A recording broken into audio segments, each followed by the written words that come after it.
4. Klarifikasi Ray terkait pernikahan di Malang. Sebut Intan tahu fakta sejak awal. Ray alias Yupi Rere, perempuan yang menyaruh laki-laki untuk menikahi gadis asal kota Malang, Intan Anggraeni, akhirnya buka suara.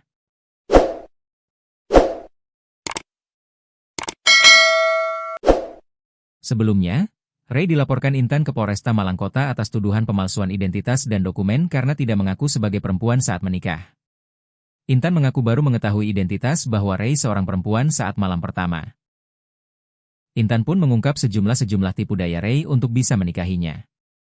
Setelah beberapa hari diam, Ray akhirnya muncul di depan awak media, mengungkap fakta berbeda. Berikut bantahannya. 1.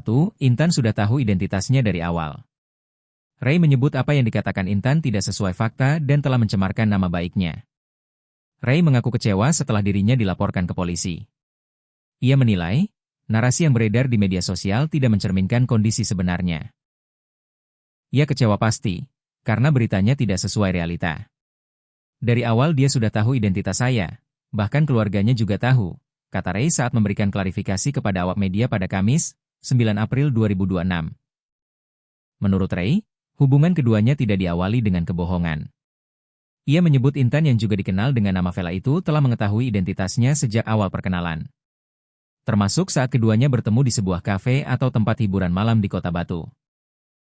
Dia sering ke rumah saya, teman-temannya juga tahu.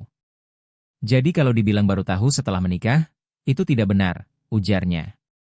Ray mengungkapkan, hubungan mereka berkembang setelah Intan mengaku memiliki trauma dari hubungan sebelumnya. Ia berusaha memberikan perlakuan yang lebih baik. Dia cerita kalau sebelumnya sering diperlakukan kasar. Saya hanya berusaha memperlakukan dia dengan baik, tanpa meminta apa-apa, ungkapnya. 2. Sempat meminta putus. Rencana pernikahan yang terjadi belakangan disebut Ray bukan sepenuhnya keinginannya. Ia bahkan sempat mengajak untuk mengakhiri hubungan. Saya sudah pernah ngajak udahan.